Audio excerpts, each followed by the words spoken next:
Hey guys, it's Vicky, and today I'm here to share with you my Q&A. I did a Q&A announcement like a month ago, and I'm finally getting to filming it. So I'm just gonna jump right in and get into the Q&A. Okay, I have all the questions written down in a notebook. So the first question comes from Molly Mudlitz. I'm not sure if I'm saying that right, I'm sorry. But she asked, you went to journalism school. What are some of the favorite stories you covered, and what stories would you want to cover? Yes, I did go to journalism school. I have a BA in journalism. Unfortunately, though, my journalism career didn't really extend far past college. When I was in college, I wrote for the college paper, so the stories I covered were basically like university and like college based. So nothing super exciting there, unfortunately. And then I also interned at a radio station, and I actually ended up getting hired into that radio station after college. So that was cool. But again, unfortunately, I only worked there for about 6 months. And they did a big budget cut and completely eliminated the department I was working in. So yeah.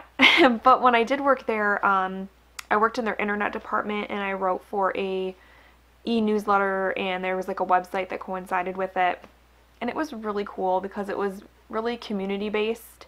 So you got to get to know a lot of people within the community, like in all aspects of the community, all kinds of different organizations and stuff, and it was just really cool. And I learned a lot because at the time when I was just an intern, I was just kind of doing the writing side of things. But by the time they eliminated my department, I was doing coding, and I was working with like the ad department side of things. I was writing content for the people to say on air for like ads and stuff. So I learned a lot in those like 6 months that I was there, and it was a great job. But unfortunately, yeah, it didn't last long.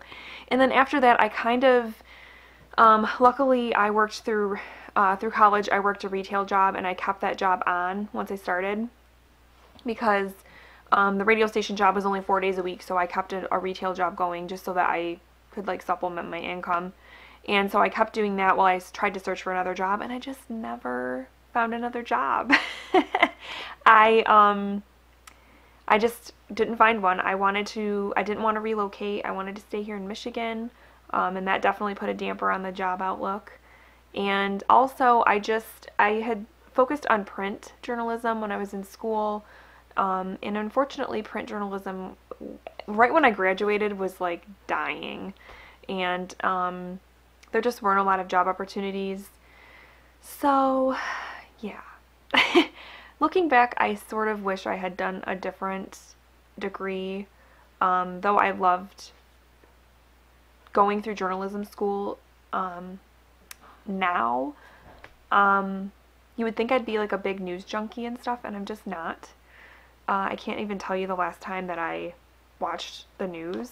And then I read articles here and there online, because I get notifications on my phone from like the Washington Post and the New York Times and stuff. But other than like reading my like local paper that we get once a week in the mail, I just don't really read. I'm not a news junkie, which is a problem when you're a journalist, because you really should be a news junkie.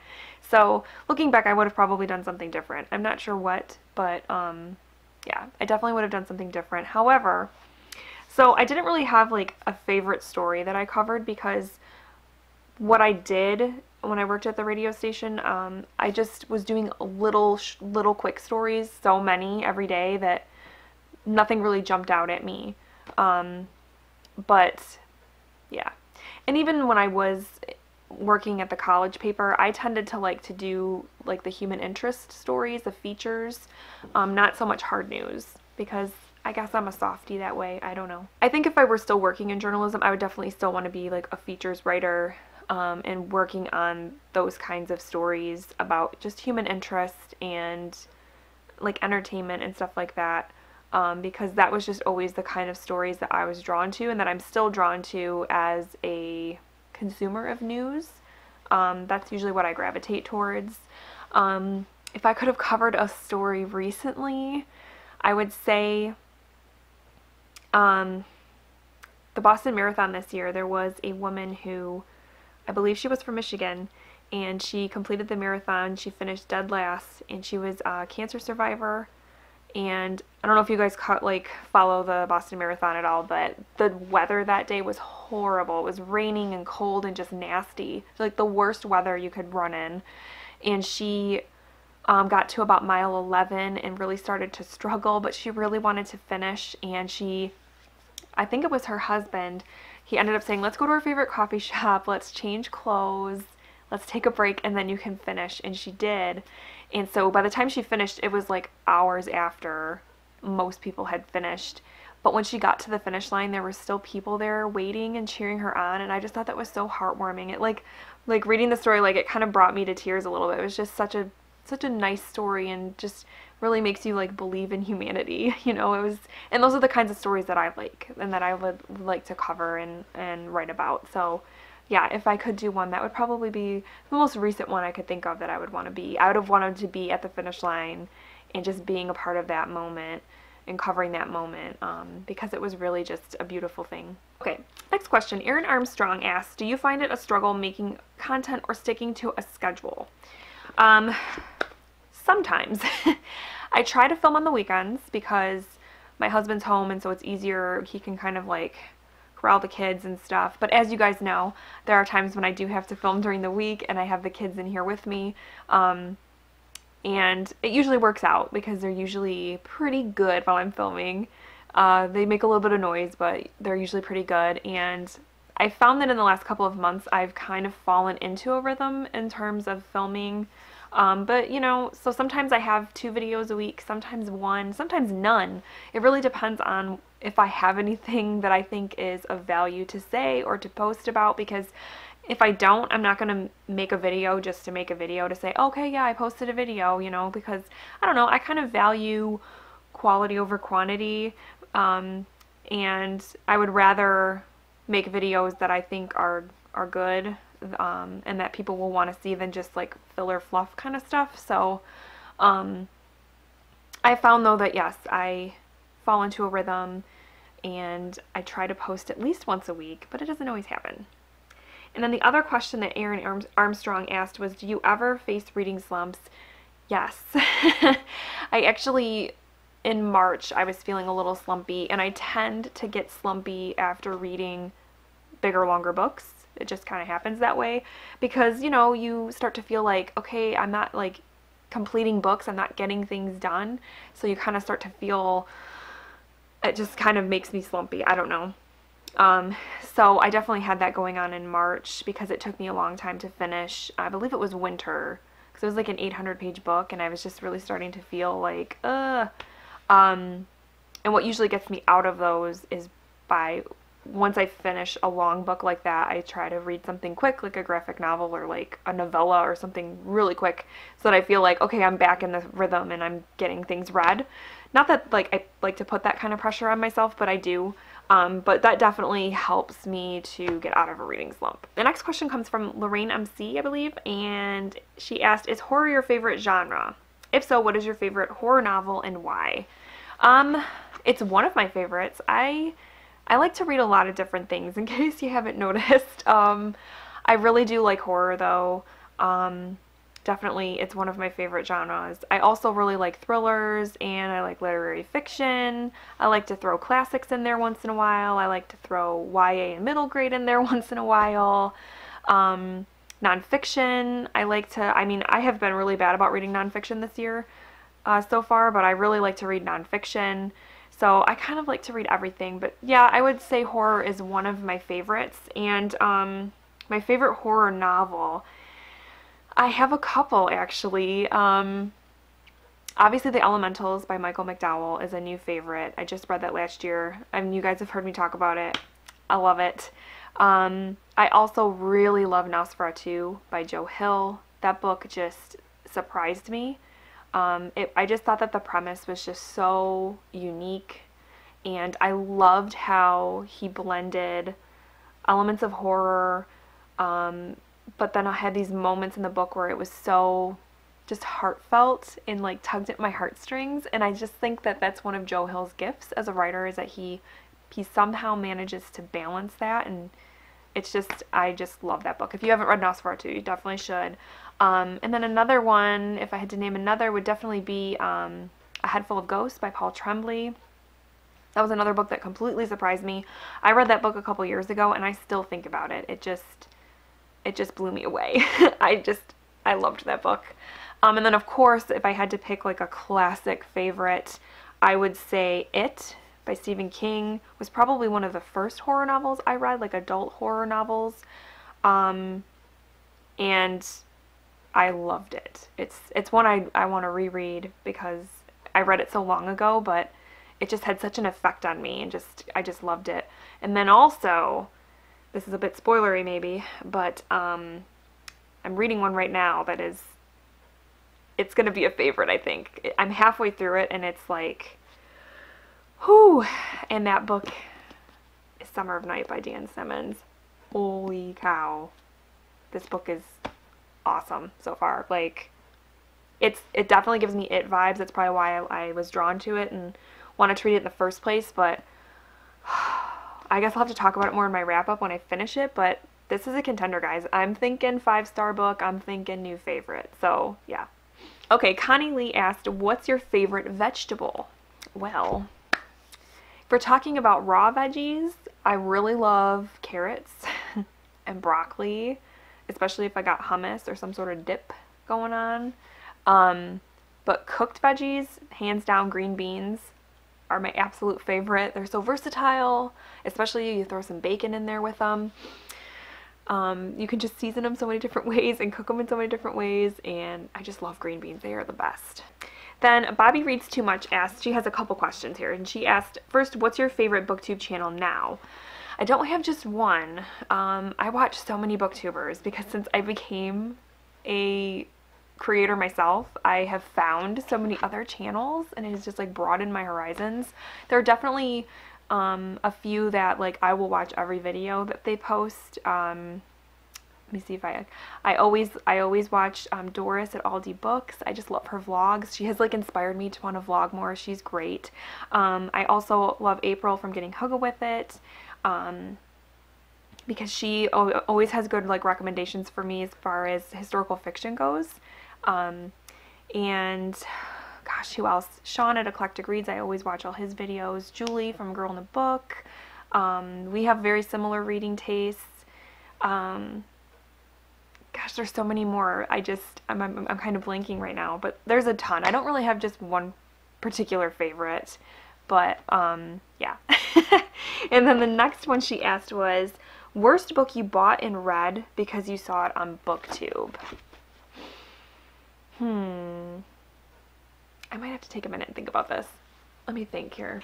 I know of a series that I picked up and read that was a bit disappointing. It was a YA series. I'm sure you've heard of it, the Divergent trilogy. I read the first one and I liked it. And then the two after that were just not very, very good.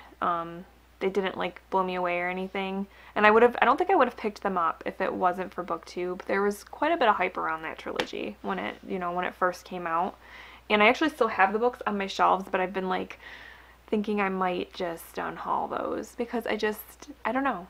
I feel like the series started out strong and then it just kind of tinkered off. It just wasn't what I was expecting or hoping for. Okay, and then she also asked me, what is your least favorite genre?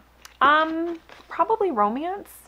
I just don't gravitate towards romance very much. Obviously a lot of books, even like horror novels and like, literary fiction stuff will have romance in it, but to go specifically to the romance genre, the romance section, I just never do. I don't know why, I just don't get into romance novels, so to each his own. Okay, the next question comes from Faithfully Moonstruck, and she asked, how many kids do you have and how old are they? I have 2 kids. I have Leia, who is 3, and I have Hunter, who is 9 months, almost 10 months. Yeah, They're my babies. I love them. I also have 2 fur babies. I have a kitty cat named Juno, who is going to be 10 this year, so she's getting up there in age. And then I also have my puppy. Well, he's not a puppy anymore. Cody, who is 7. So yeah, those are my babies. The next question comes from Eclectic Reads, and he asked, besides the elementals, what are some of your favorite horror books? I kind of covered that already in the last couple question there, but he also asked what got you into the genre, and definitely R.L. Stine, Goosebumps, and Fear Street books. I devoured those as a kid. I loved them. Also the Scary Stories to Tell in the Dark books. It's like I'm sure you guys have heard of those. It's like a collection of short stories that are like spooky and have really creepy, awesome illustrations. I loved those books as well. I also read a little bit of like Christopher Pike as a kid, and yeah, I read those up until about, I want to say, well, in 6th grade I read my first Stephen King book. That was when I kind of outgrew those books and wanted to move into the adult stuff, and so in 6th grade I read Dolores Claiborne for the first time. That was my first Stephen King book, and I was hooked ever since, and yep, I've been reading scary stuff ever since. Next up, Hey Little Thrifter asked, what is your favorite type of video to make? I really like doing my wrap-ups. Sometimes it's a little daunting, especially if there's a lot of books to talk about. It gets a little, because you know it's going to take a long time and you have to really like formulate your thoughts and all that. It can be a little daunting, but they are definitely my favorite ones to film, and they're also my favorite ones to watch, which was her second question. Because I love talking about the books that I read. That's the whole point for me of making this channel. And so I really like reading the books I want to read and then thinking about them and sharing my thoughts with everybody. I definitely love doing wrap-ups, and I also like doing tag videos because that breaks up stuff, and those are always usually pretty fun to do because they just kind of get you thinking about your reading habits and stuff. But yeah, my favorite ones to watch are definitely wrap-ups. Amber Eats Books asked, what is your favorite bookish accessory? Probably the 2 things I use the most. One of them is my book light. It's just this cheapo little thing that my husband got me for Christmas a couple years ago. He put it in my stocking. I use that all the time because a lot of times I wake up before he does in the mornings, well, on weekends.